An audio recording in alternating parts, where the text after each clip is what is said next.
What's up, y'all, and welcome to the Rotation Direct podcast powered by Amazon Music. I'm Nyla Simone. And I'm Mouse Jones, and this is where the culture lives and the music talks back.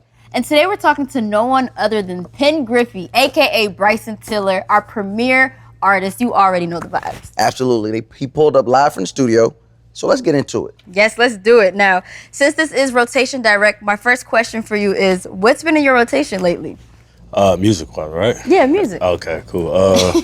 Man, honestly, I've been listening to a lot of Slum Village lately. That's kind of been my fall vibe for real. Like that's like what I'm listening to a lot. Slum Village, that's good fall music. Great fall vibe. Yeah, absolutely. You got a one record that you like more than other, or maybe one album that you kind of lean towards more than others right now? I would say, I love Climax, but To You, For You is a big one for me. Like for me to just walk around to, I always want to ask, like, artists like you that like are producers and just hear music differently.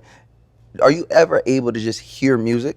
Like, are you able to ever just listen to music and just be a fan of it, or is something always inspiring you? Are you hearing something production-wise that no one else is hearing? Like, what is listening to music for artists of your caliber like? I would say the only time I feel like I'm going to work is when I'm listening to my own music. Any other time I'm enjoying it or listening to it or looking for something new to latch on to or whatever. But for the most part, yeah, the only time, I feel like people are taking me to work whenever I hear my stuff. So I'm just like, I should have did this, should have did that. And you still hear that? Like, even at this point in your career, you still hearing stuff that you're like, I could have did this differently. I would have did this now. All the time, literally. Well, I love that you started with Slum Village, especially thanks to Dilla and his production style.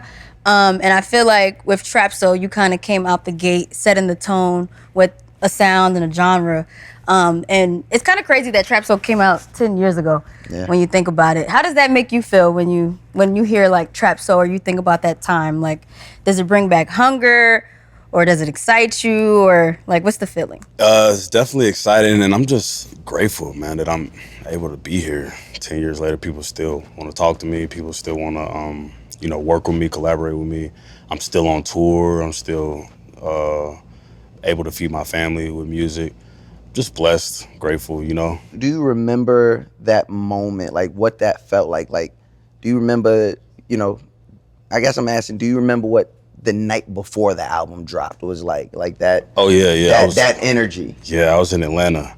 And I was nervous. Well, why'd you laugh? Because I already know Atlanta energy, but go ahead. Yeah. No, I was Were actually... you in the strip club? No. Okay. I didn't become a strip club person until like 2 years ago. Okay. But even then, I was like, I'm over the strip club. I was in Atlanta. I was in my hotel, and me and my best friend, and it came out, and I was just super nervous. At that time, I used to check Twitter a lot. Yeah. And it was definitely a moment because that was my first album release, and I was like, wow, I can't believe I'm releasing an album. People are hearing it. There was a lot of people talking about me. It was definitely an interesting moment. Speaking of which, if you could go back to that time, right? If you go back 10 years, 2015, if you could just have a conversation with 2015 Bryson Tiller right before Don't catches magnesium level fire, right before Trap Soul comes out, what is that conversation, or what would that conversation be like? Oh, man, I would say, hey, listen, people are going to try to trick you out of your spot. They're going to say so many things to you. Don't believe them. Just continue to believe whatever it is that you believe before anybody even knew who you was. I would really try to bang that into my head just to like make myself really believe that, because at that time, that was what I struggled with the most, I took everything that anybody said about me seriously. So if somebody said that I was trash, I would be like, damn, I'm trash. I need to fix that. You know what I mean? Or I don't know. So like I would just remind myself to just really protect my confidence, because if I don't, it'll affect my future. I felt that. That's a bar. Piggybacking off of the don't conversation, this is just a personal thing for me. That last don't at the end of don't, like with that dramatic ass pause, I always was like, is this off? It's not offbeat, but it's just so hard to catch. Was that on purpose? It is offbeat, actually. It is offbeat? Yeah. It's like, man, me and my friend be like, don't, and then you come in with the don't, like on the track, and I'm like, why could I never catch this? Yeah. I got it was intentional at one point. Well, it became intentional when I couldn't figure it out, and I was just in a rush to like get it done. And I was just like, you know what? maybe I'll just keep it like that. You know what I mean? Like where you just kind of don't know where it's coming. Kind of going back to that initial topic we was talking about, where you're always hearing things you would have done different. Yeah. If I were to ask you today, like, what is the thing you would tweak about Don't? Is it that? Nah, I would keep that. Really? Just because it's always talked about and it's like a thing that's always talked about. So then what would it be? I would probably It doesn't have to just be Don't. We're just talking trap soul in general. trap soul in general. Oh, okay. Don't Step on me. I love Don't. for me, don't. No, I love it as well. That's why I asked. I'm like, that's one of those conversations we've had in other music circles. Like, Yeah. that's a perfect song. Like, Yeah. I don't. Even your offbeat Don't at the end. Yeah, I can never think catch. everything worked together for that song. So that's why I was like, with your ear, you hearing your own stuff, what would be that thing? You know, as far as the song goes, it's so hard for me to change that one. Like she said, in particular, mainly because of everything that's done from like. I feel like if I change anything, it would just change my whole. It's like the trajectory of my butterfly life. effect. Yeah, exactly. Because like I mixed that song myself too. A lot of people don't know that, but I mixed that song myself. I didn't bounce the files down and then give it to an engineer for them to mix. Like everything on there was my effects from straight out of FL Studio. My bad. And yeah, so I don't know. I feel like it was supposed to be that way because sometimes an engineer will get your song and they'll like completely transform it and make it something different, and it'll take away the rawness and the real feeling that it was supposed to have. So yeah, that'd probably be the one I wouldn't really change. Yeah. You also said if you were to talk to 2015 Bryson, you said one of the pieces of advice you would give him is, be careful. People are going to try and trick you out of your spot. Yeah. I don't want to get messy and ask who, unless you want to tell me. But I can say who. Oh, who? Yeah. I mean, it's really just the consumers out there. You know, the people that was like tweeting about trap soul, because a lot of people had negative things to say about trap soul when it first came out. That didn't really change until like I would say a year's time. People started to be like, yo, actually, this is really good, a good project or whatever. And then eventually, I don't know, I just started to get a lot of praise for it, which was really confusing for me because I was like, but y'all just said I should do something different, whatever. And I thought that I failed when I released that project. That's crazy. So that really sent me into a depression along with a lot of stuff that I had going on. And caused me to like make my sophomore slump, you know what I'm saying? So I would have, if I had a chance to go back in time and tell myself, listen, they're gonna say all types of stuff about you, none of it matters. You're still gonna be successful no matter what with this particular project. So I'm telling you, just enjoy all the good things that you see, none of the negative. That would have changed my trajectory. I would have made a completely different second album, and I would have, I don't know, just be different for me. There were still a few on that second one. Yeah. That's what I was. No, I'll give you that. I commend you because a lot of people, a lot of active artists, and maybe it's pride or maybe just their vision of their thing. Mm-hmm. I wouldn't hear a lot of people, active artists, say like, "Yeah, that was my sophomore slump." Especially on an album that had so many good songs, at least for your core fan base. Yeah. So why do you look at it that way? Is it just from a? I was just there when it came out. I saw what everybody said. I experienced it. Yeah, I experienced it. But also, I would just say the main thing is that, like, I know that mentally I was not where I wanted to be. Like, I know that when I went in the studio every single day, I mean, some of my friends could vouch for me. Like, I'd be like, well, what if we flop? I was thinking of what's the worst that could happen. Literally the entire process, what's the worst that could happen was all I was thinking about versus the opposite. What's the best thing? Like now, all I think about, what's the best that could happen? You know what I mean? I'm always thinking about the most positive outcome. The worst, whatever happens at the end of the day, so. Moving from there, with the way the industry has changed from even your first or your second album to where we're at in 2025 with the metrics and all that changing every couple of months, every couple of years, how do you measure success of a Bryson Tiller project? When there's a moment that comes from a project, for me, it's not about what I learned, especially with my last project. I don't really chase the accolades. At one point, like after my first album, I think I was like really stuck on that, accolades and numbers and stuff. I was like, okay, well, I have to do this and I have to have this many hit singles and this many radio songs and blah, blah, blah. But I don't know, I think the most important thing for me now is just making sure that I can give people some kind of moment on each album. So it's like, even if it's like one song that people everybody just gravitates to. That's a moment. Then we go on tour, and then I perform all the other moments that I had in the past. And I think that's the most successful thing for me. For me to be able to go on tour, that's what I strive for right there. How are you feeling these days as an artist, as a dad, as a creative? How do you balance it all? I still struggle with that, but I will say that, you know, shout out to my manager, Matt Zingler. We've definitely changed a lot on the business side to where it's like I'm able to have a good amount of time off to be able to, one, get ready for the next album cycle, two, you know, hang out with my family, you know, live some life, just go through those experiences that I need for the music. And so I found a new balance, and I think I love it a lot. Like, I don't have to leave home as much. You know, now I bring my family on tour if I need to. Like, things are just structured way differently now. It definitely seems like you had some fun with Vices. I had a good time. I was completely sober when I made that project, and I was just, and I finished it in like 2 weeks or something like that. The only thing that I was waiting on was the features from everybody. But it was just a really fun project to make, and, you know, just different for me, and I always wanted to make something that was fun like that. I didn't want to lean too much into the rap side, because I really could have really took it there when it comes to, like, you know, a rap album, but I really try to keep the core of it being catered to women for the most part, you know. So Is that something we're gonna get soon, though? Like a Bryson rap album? I don't think so, man. I don't think so. Maybe, who knows, man? You know, things change. Things change. And Did you mix and master this one as well? Are you? No. I stopped doing that with Trap Soul for sure. Oh, you did? Yeah, I had to. Did you do that entire project, Trap Soul? No. I did.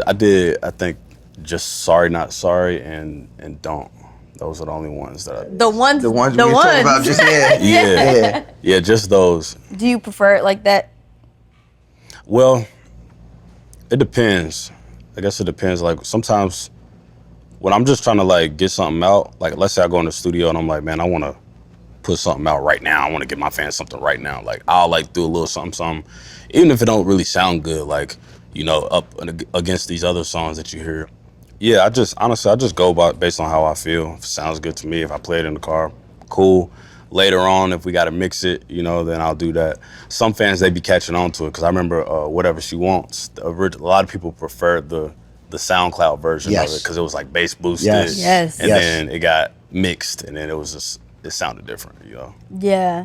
I had mentioned earlier that I thoroughly enjoyed the SoundCloud releases. Like, it keeps us it keeps us abreast. And I just don't want to have to wait for, like, the polished version. But I was curious, do you do that as, like, a release for you, or is that more like strategy just to see, like, what fans are into from you? I just do it for me because, like, I'm an artist and I want to feel free. I don't want to have to wait 6 months for so and so to clear this little sound that we used, 10% of it or whatever. Right. You know, like, I don't know. It just the song loses its luster for me, and I'm just like, I'm kind of over this now. Like, so, like, sometimes I make something and I just want to give it to the people, and I just want to feel free, you know. Like, and I know there are some people that really get upset about the SoundCloud. Like, why are you dropping on SoundCloud? You this type of artist? I'm like, why I gotta go on SoundCloud to listen to music? I'm just like, man, this is free music right now. But with Whatever She Wants, is that based off of a true story?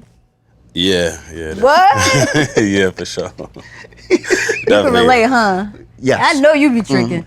What? Yeah. Hey, man, listen. Bryson's here, man. No, you mentioned earlier about your sobriety. Yeah.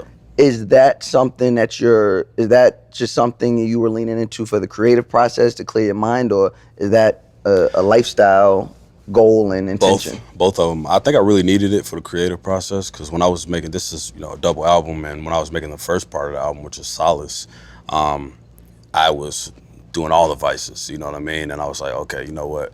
I actually dreaded going to the studio, and sometimes I'd be staring at a song on my computer like, damn, how much more I gotta do with this? Like, how many more ad-libs? It would just be really hard, and I'd go take 3 shots and then just get in there and just try to finish it. And it was also really hard for me to talk about my feelings, and, you know, because that album was kind of like a therapy session for me, you know what I'm saying? So anyways, I was like, all right, I'm gonna just switch it up for this Vices album. I'm gonna remove my vices completely. everything, and I'm gonna just stay in the studio and I'm gonna just lock in, and I just gained so much clarity. Weed, I'm completely done with. I don't need that no more at all. And I also felt like sometimes the weed just had me like in a studio stuck in a loop. Like I would literally make a song and just be going crazy, high as hell, and then would listen to it 1,000 times. Like I think when I made Whatever She Wants, I probably listened to it about 500 times after I made it. Well, so did we. So it's fine. Fact. This is back to back. That being said, versus like the different creative processes that you went into, do you have a preference on like Solace or Vices, like that you favor? Sometimes I'm in a emotional state and I want to like get through it, and that Solace really helps me with that. Face my issues and whatnot, and that project really helps me with that. And just to kind of, I don't know, I'm able to embrace the sadness, and that's kind of what the solace, find solace basically through my times of sadness, and that it helps me. And for Vices, just like that's more like get ready music, you know, and you know, that's something that maybe I would throw in the rap playlist, or like we going out or something, I'll probably throw one of the songs in there. Because you got everyone confused when you dropped when you dropped Vices, and that was part 2, but you dropped it first. Yeah. What was the thought process behind that? Summertime, man. That project was more so summer, and you know, Solace is fall. So Like for me, that. yeah. So I wanted to like really, I wanted to save the fall project for the fall. Getting straight to the R&B. Yep. Yeah. Because it's just like the season for that. You know, everybody's thinking about that special somebody who they're gonna end the year with. Speaking of which, what is your favorite R&B fall video? Fall video. All I Want Is You, Miguel and He's J. good. Cole. He's good. He's good. That's pretty good. Definitely in my top 5. Yeah. That's a fall R&B video right there. I know you said Solace felt like a therapy session. What are some things that you aired out or like freed yourself from that are in, you know, part 1 of the project? Some of those behaviors that, you know, like those vices that we were talking about, like, you know, there's certain things that people might have noticed about me or heard about me, and I felt like it was just time to kind of like just speak on it and say things that might be a little bit embarrassing to say, things that I wouldn't normally say out loud.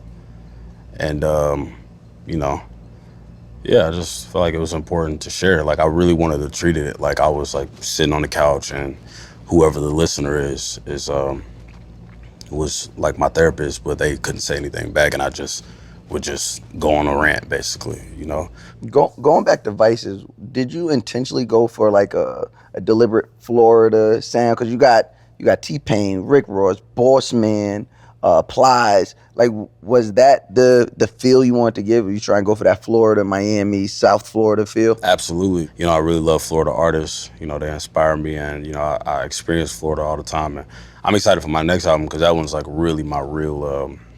It's not like turn or nothing like that, but it's more so just the my soundscape to Miami. But this one in particular, I want it to be the fun side of like the super fun side, like the nightlife or whatever, and just, you know. But yeah, I really love Florida artists, and I was, you know, I don't know, I really wanted to work with people that really rock with me, like Ross. Ross dropped that verse like real quick. Yeah. You know what I'm saying? What about that Bun? Bun B, Yeah. same. He went to the studio that night when I hit him. Like, Fire. super cool guy. He rocks with me, and I needed somebody for that. I took, you know, the people to Houston with that one, so like I wanted to, you know. What is a Bryson Tiller Florida night? You don't got to work. You're just going out to have fun. What does that look like? What does that night look like? Man, I'm gonna jump in my car, and I'm gonna. Dang. Let me think about it. I'm trying to say what I can say where people don't try to look for me. Look for me. Dang, I was just about to ask what type of car, but okay, fine. Jump in my car, and I don't know. I love driving. That's one thing. Love to do Super that. scenic down there. Yeah, super scenic, man. I just love it. I love everything about Miami, and you know, I don't know, man. It's just like I used to didn't go out a lot, and I really try not to go out too much. But like I love driving, so anytime I get an excuse to drive, like I'll do that.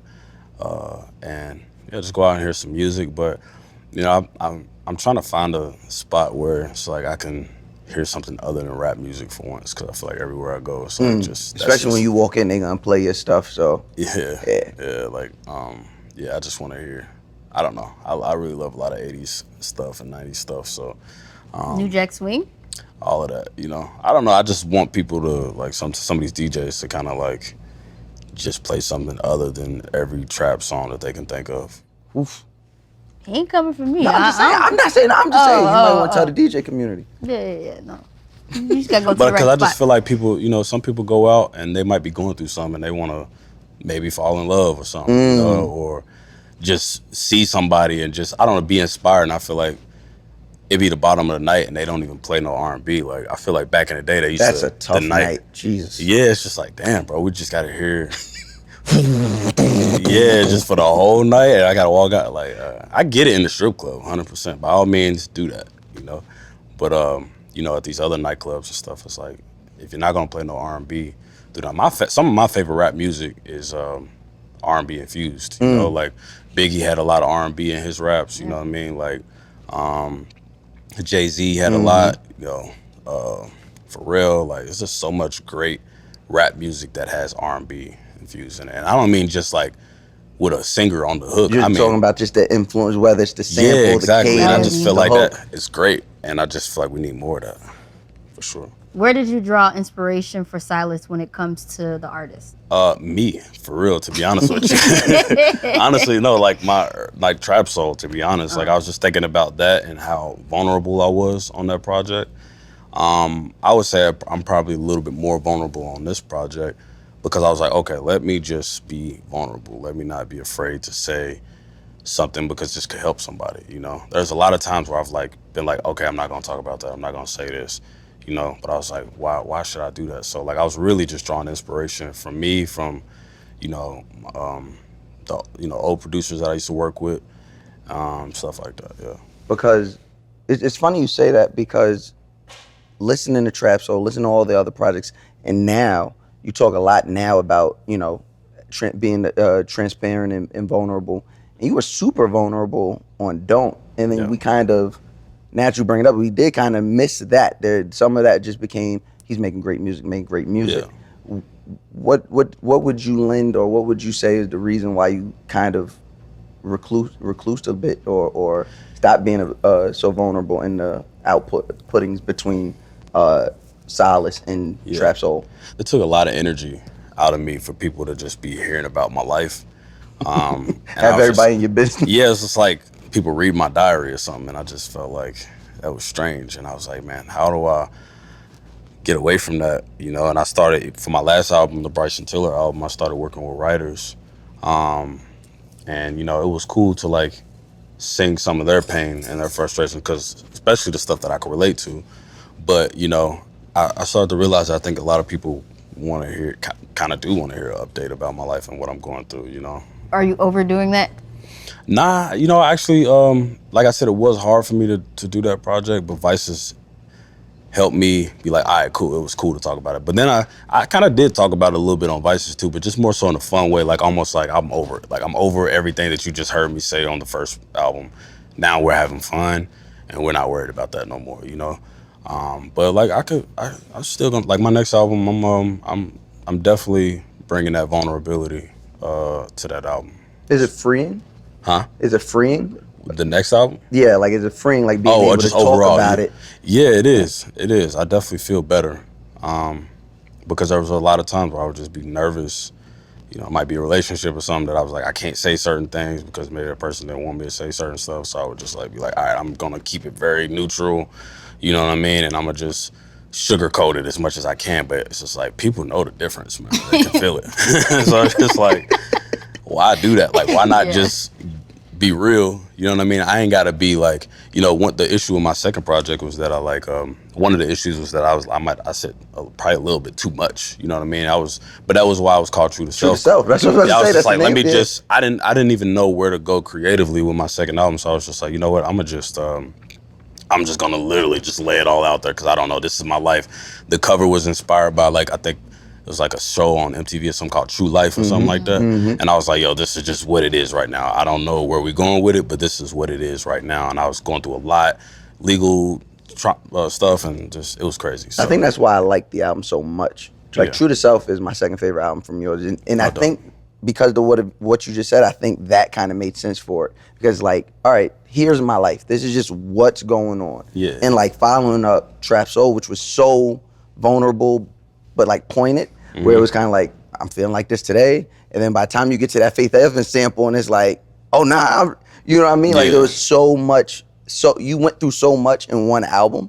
So for me, it's a personal favorite, but I can understand how like, okay, I might want to peel back just a little bit. Yeah, just a little bit, you know, so it's not too personal, but just still enough to where, like, I feel like I still need to make it to where it's people can still relate to it, because I know there's some stuff that I don't like people can relate to, but I don't know, I still got to be creative with it and think about song structure and stuff like that. I don't know. It makes me laugh knowing that this is based off really your life, and then when I think about like Run Me Dry on there, I'm like, so this is what you're going through. Yeah. It forces you to have a certain humanity about an artist. Like, oh man, I'm sorry, man. Yeah. But you talked about how with this new project you went back to old Bryson. So what does going back to old Bryson look like? Does it like require you going to your mom's house, like maybe sitting in there, or? Well, when I say, here's the thing about the whole old Bryson thing. I want to say, like, I can never be 22 again. I'm 32 right now. You know what I'm saying? I can never have those same experiences again. One time, you know, somebody had said something to me like, yo, you should just get the old Audi back, the car that I slept in or whatever before I made Don't, or whatever, the one I was listening to Don't in when I made it. When I eventually made it. Anyways, it was like, get that back and just go through those same experiences. And I was like, I can't do that. That's not really how it works. But then I thought about it. I was like, you know what? Maybe I should go back to Kentucky and just like, it was fall time. And I was like, this is the time when my life changed. So I did just that. I went back and I bought my old car from this like dealership in like Ohio or something. I drove it back to Louisville, listening to Solace. And, you know, we went and shot the album cover that day, which cool. ended up being the Solace album cover. And that is probably the most that I can do, is just getting those same, as far as like feeling the old way. But what I really wanted to pull from, as far as old me goes, is just the vulnerability. Like I can't talk about the same stuff. You know, I'm still talented. I'm still, you know, I still know what I'm doing. But like I can't give people the same exact thing that I did before. It's just impossible. And like a lot of people would always say, you know, make Trap Soul 2. And I was just like, I mean, I did. It's called Anniversary.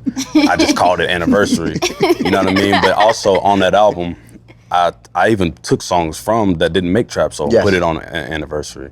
And a lot of people didn't know that as well. Which ones?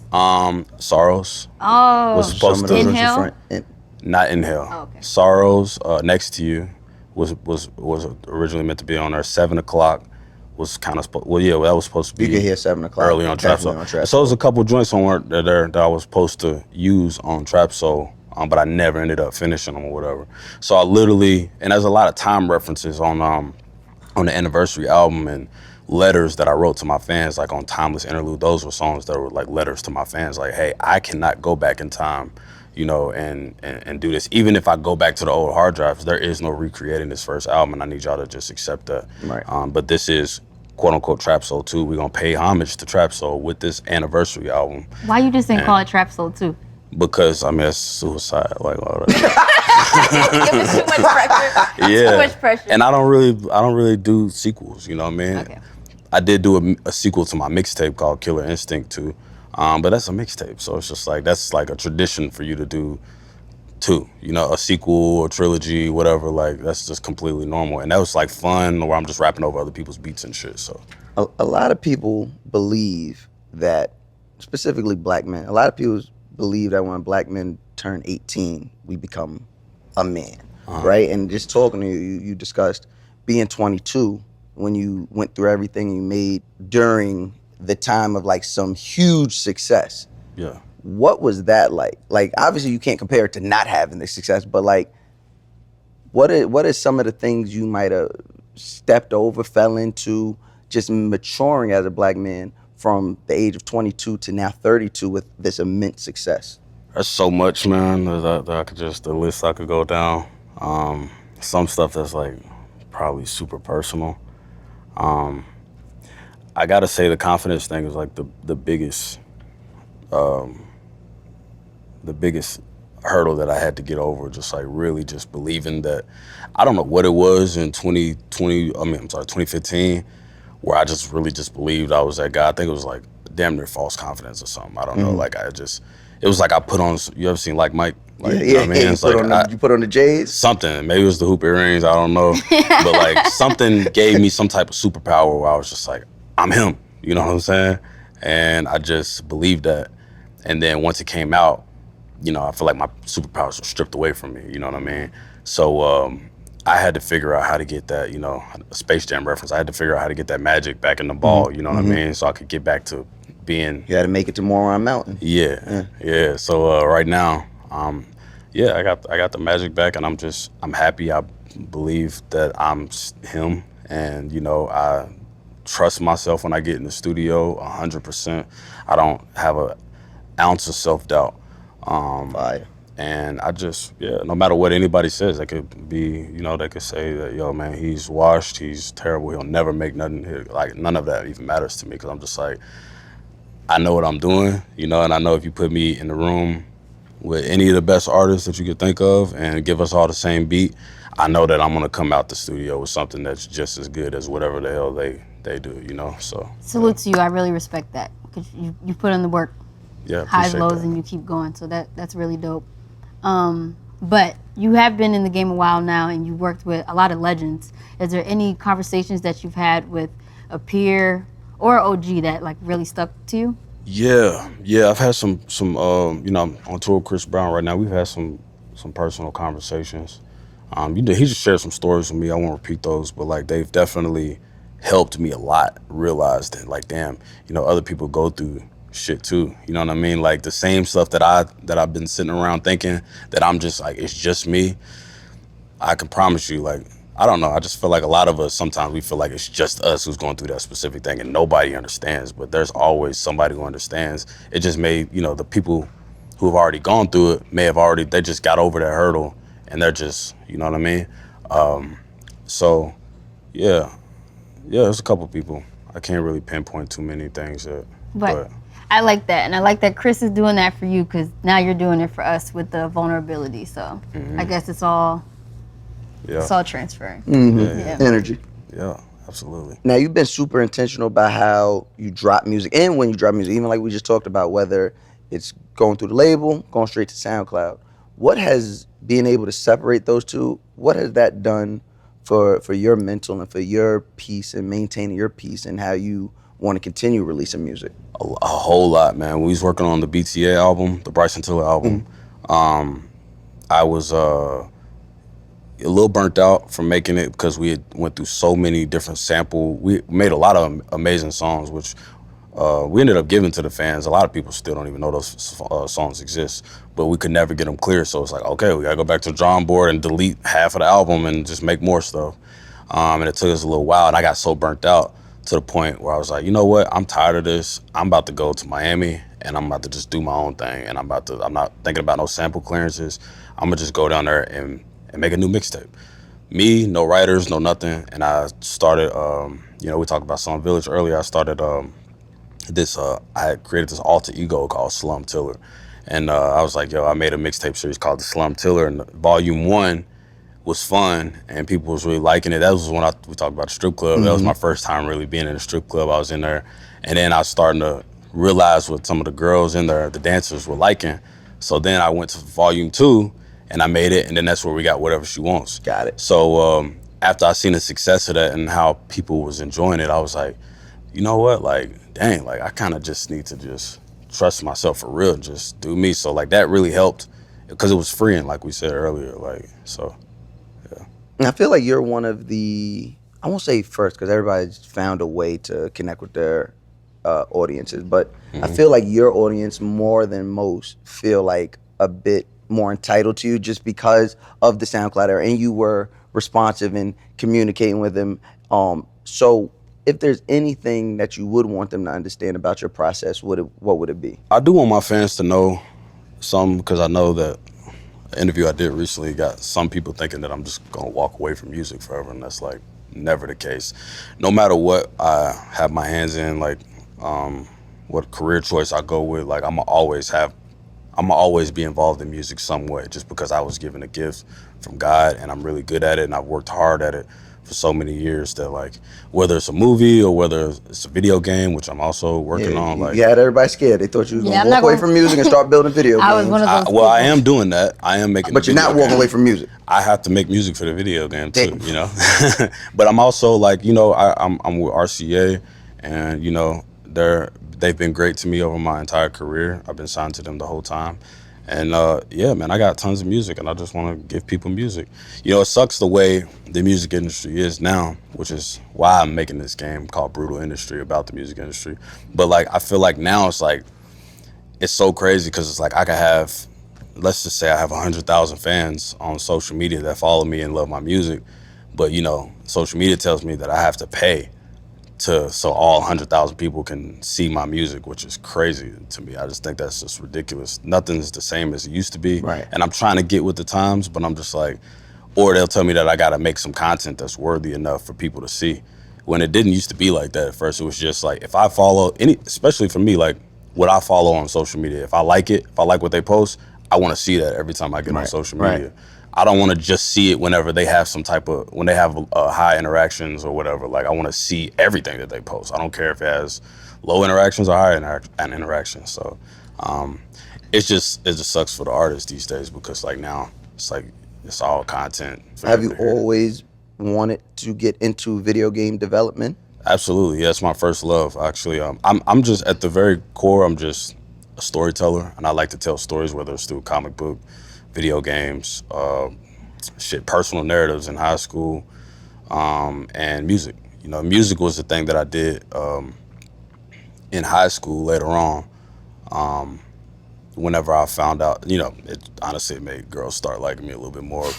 People still wanted to talk to me. Some of the cool kids wanted to talk to me, like, yo, Bryson, you can sing? Yo, I need you to get on this hook, you know? Like, and I was like, dang, I'm cool now. Like, so like, I just kept doing it, and it gave me, I don't know, I just felt like I was able to connect with people finally, because I was, you know, couldn't connect with people through video games, you know. Only the nerds in high school wanted to talk to me about video games. Not everybody. Yeah, not everybody. Everybody's on the game. Exactly, you know. If they was only playing 2K or NBA Live at that time. Right. But yeah, so that was why I started doing music. And then I kind of just fell in love with it, because like I was getting so much attention and having these connections with people, and I stopped playing video games as much. And then during COVID is when I fell back in love with it, and that was 2020, and I decided, I was like, yo, I'm gonna get my diploma so I can do what I love, which is game design. Like I wanna get back to that, because I forgot how much I love gaming, and yeah, I did that. I got my high school diploma. I never went to college for a school for game design, but I have been studying it for the past 5 years, and yeah. Now, you talked about a lot of gripes with sample clearances. Mm-hmm. With producing this next project, are you done with samples? Are you still? Man, I think I had about 5-6 total samples out of like 20 tracks, 23 tracks or whatever it is. So like, yeah, I'm pretty much done with samples, man. It's hard though when I have beats that I've been having for years that I love, and I was just like, all right, let's just figure it out.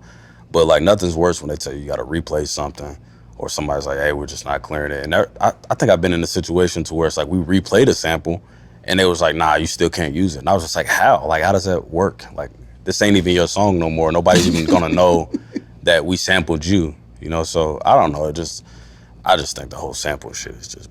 Is that gonna be included in the video game? Because that's like that go to jail in Monopoly. All of that, you know? Yeah. It's a very satirical video game. I just like to make fun of all the stuff that happens to artists. So. Knowing all the issues you've dealt with samples, are you gonna make it easier, you know, in a few years when people are coming to sample Bryson Tiller music? Are you gonna make it? Absolutely. I had a friend one time who she took a song that I wrote about my grandma. It was a song that my family actually played at her Dove release, and after she passed. And you know, I don't think she knew this. Maybe a producer sent her the beat, and I don't want to call her out at all. But anyways, the song that she made to it was about shaking ass. You know what I'm saying? So it was hard for me to be like, now I understand why some of these people might not want to clear songs. But it was like that one particular. You Other than shaking that, ass by my grandma. yeah. So I don't know, man. Like I'm sure my family wouldn't care because at the end of the day, it just brings back more, so I could take care of them, you know. But it was hard to hear. It's a little tone deaf. A little bit, but I was still clear for it though. I would do it just because, like, I don't ever want to block an artist from doing anything. You know what I'm saying? Because I know how that feels. I want to definitely ask. You've been touring. You've been on tour before, but you on the Breezy Bowl tour right now. Yeah. What has this experience been like? What imprint has it left on you? Like, this is a huge moment to not just experience, be an instrumental part in. Man, I've learned so much from this man. He's a very hard worker. He loves being on stage and loves performing. That's his thing. You know, he's a real showman for real. And just seeing him go up there every night and just giving it. I've never seen him give it 70% or 60%. He always gives it 120, 140, sometimes 200%, you know. And I've had my moments where I go up there and I feel like I'm only giving 70 because, like, maybe there's not a lot of people in the venue yet, or maybe my pants leg is dragging on the floor and I can't get it. I'm having a wardrobe malfunction, or anything could be happening. Maybe I had some bad shit that happened earlier in the day. And so I've learned a lot from him and when it comes to that. And also, you know, it's been really cool to just, I haven't opened up for artists in a long time, since I think The Weeknd on the Starboy tour. So I didn't really hang out with The Weeknd a whole lot on that tour. I was really kind of to myself. But this tour, I was like, you know what, let me change that. Let me just kind of be around a little bit more. And I've done that. I've tried to, you know, spend as much time with Chris as I possibly can. So it's been dope experience overall. And it gotta be good with this song going crazy right now, that the too. dance going crazy. So like y'all are like, it's one thing to, you know, just be opening for somebody, but y'all are simultaneously having a moment right now outside of the tour. So that's gotta be crazy as well. Nah, it was dope, man. That happened in Amsterdam, actually, right before the first show. I went to the studio with him. He played me like, I don't know, 10 songs. And I was like, yo, I really like that one. Can you send me an open? And that's another thing about him too. Like, he's willing to send me whatever and do any song. He don't really care. He just loves to work and collaborate. So he sent it to me and I think I recorded it. I didn't record it until like maybe 8 cities later. But he did play it every night backstage for all the guests and stuff that he had backstage, and they would always like love it and enjoy it. So I was like, you know what, maybe it's time for me to put my verse on here. So that's how that happened. Is this like audience different from the audience that you're used to? Because I've been to a Chris Brown show and it's a bit spicier, I would say. Definitely. I mean, I feel like anybody goes to a Chris Brown show, you're expecting a lot of choreography, you know. Obviously, a lot of women. A lot of women, for sure. Very excited women. Yeah, I'm used to that, but that part at least. That's not playing with that, bro. I'm not. I'm just saying, I ain't never seen Bryson take pictures, you know, gripping ass. Like, what? Nah, I never did that. He said, I'm not. Nah, but yeah, as far as like the people that come to see like choreography and a lot of like theatrics and stuff, like, yeah, I think it's really different for them. And you know, I rap a lot, you know, in the show, and I really intentionally did that. I was like, you know, I'm gonna still do some R&B songs or whatever, but like for the most part, I'm rapping. You know, even Exchange is like, it's quote unquote an R&B song, but I'm rapping on the whole song. But I wanted to create some separation. I didn't want to bring background dancers. I was like, I'm just gonna go up here just me, and I think that's probably, sometimes some of those fans are looking at me like, when is this guy getting off stage? You know what I mean, I feel like that. I get that all the time, and it's cool though, because like I always remind them like, yo, I'm really Team Breezy for real. Like, I've been supporting this man forever now. Like, I'll play some songs from like old stuff that they probably never heard, and I'm always looking at them, they faces like, you don't know that, dude. Yeah. I love that you're still a fan. Yeah, absolutely. Explain your headspace, or the headspace you're in, or you've been in, you know, while creating this. Try and explain it in like 3 words. Free. I feel like these are gonna be kind of lame answers. Like, They the truth. They can't be free. lame. This is really how I feel though when I go in the studio. I'm free, confident, and I mean, the one more word I could think of is I don't know. I think now I want to say grateful, but just to add a little bit more to that, like there's sometimes where I used to be like, oh, I gotta go to the studio. But now when I go to the studio, I'm like, yo, I get to go to the studio. This is like a job. Like it's not like I don't know. It's a privilege. Yeah, it's a privilege for real. So like, yeah, I'm We grateful love the that gratitude. I get to do it. Have you ever taken full? Have you ever taken in the full moment that you created, like from the fashion inspo? Like when you came out, the dad hats, the earrings, everybody taking that like mysterious picture. Like, do you ever look back and be like, yo, I did all that? Like, that's me. People said it to me a lot. Like, yo, you know, you blah blah blah. Not really. I never really thought too much about it. I mean, the dad hat thing, maybe I would say for sure. Yeah, I see a lot of people rocking the dad hats and stuff like that. And that's cool. You had dad hats going crazy. Yeah, I wish custom dad hat. It was go crazy. I wish I had capitalized on it, man. I probably could have made a lot of money. You just sound religious. Somebody. Yeah, I didn't want to I don't know. I'm more so I do everything that's for everybody. Like I want it to be for everybody. Like I don't want to try to just own something or claim something, you know. Whether it be music, a lot of people be like, hey, you birthed a lot of artists or whatever, and they're like, oh, this artist is your son, and I'll be like, yo, it's free for people to be inspired by. Like I'm just here to inspire people, you know. So. But do you ever hear an artist and be like, that's me? I heard that before. You got that from me.